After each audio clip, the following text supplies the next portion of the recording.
এক গ্রামে বাস করত এক গরিব কৃষক। সে অনেক পরিশ্রমী ছিল।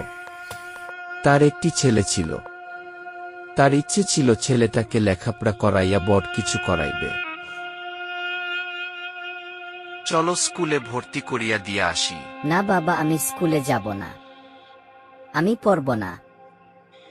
পড়বি না? তাহলে কি করবি? আমি কিছু করব না। কিছু করব না মানে? যা মাছ মারে অনেক গা।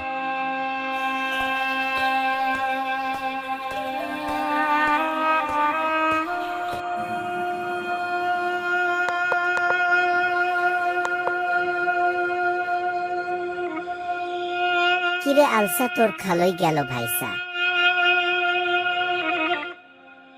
না যাই ভাইসা গেলে আমার যাবে, তোর যাবে নাকি?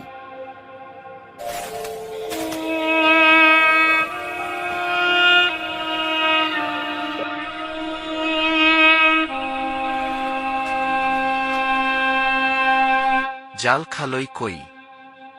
ভাইসা গেছে।